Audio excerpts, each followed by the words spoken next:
Thank you for joining us for our ERP Interface video. Through the ERP link, a rep can view the equipment a current customer has, including accessories on each machine, all of the machines in a group bill, meter history, account history, service call count to see which machines have had the highest number of service calls, meter details, contract details, as well as client service calls. The information can also be transferred into the TCO tab. The ERP link can be accessed from either the Accounts tab or the TCO tab and will only be connected to the link if the proper ERP customer number is listed in the ERP field in the Accounts tab. So we're going to go ahead and connect to eAuto. So we can go in and do an account search. You can search by this different criteria: name, address, customer number, equipment number, group bill, serial number, or zip code. So you can type in what you would like and search.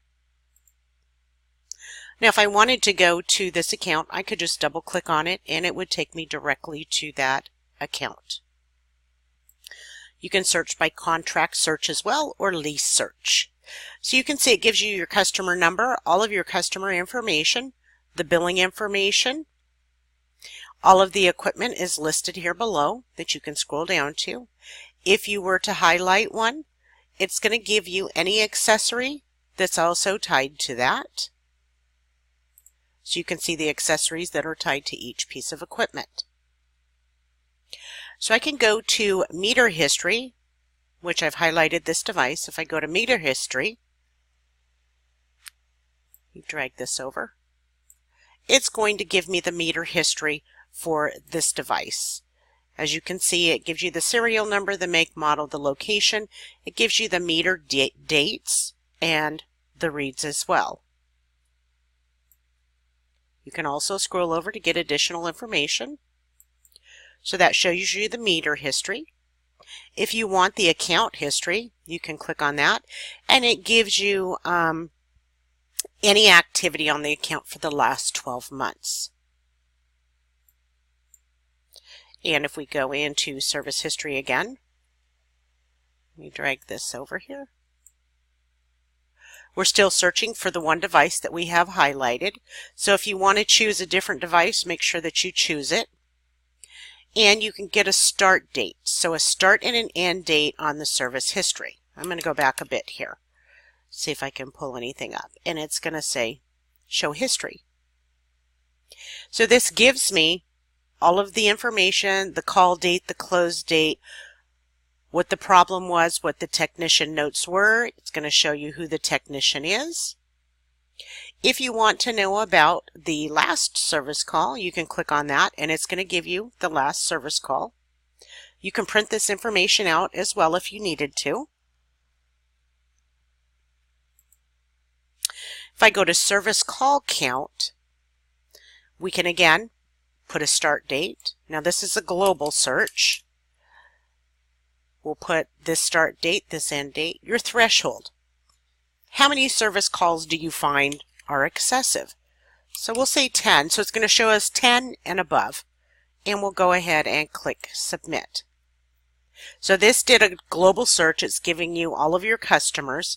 You can ascend and descend by clicking on the headers.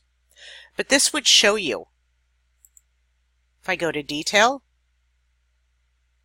it takes me directly to that account that I've clicked on, where I can go in and narrow down my search just a bit more. So this is a great way to see which of your customers are having excessive service calls. I'm going to go ahead and close that out. Meter details. It's going to give you the machine meter details, the number of service calls this year, the average repair time, average downtime, monthly volume, response time, etc.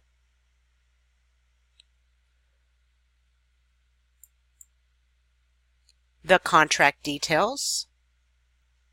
This is going to give you all of the information for that same serial number. We're still looking at the same device, but it's going to give you the make, the model, the service contract, their billing cycle, etc., the overage rates that they've had, and meter billings as well. Client service calls, again, you can put in a start date and an end date. This is also a global search.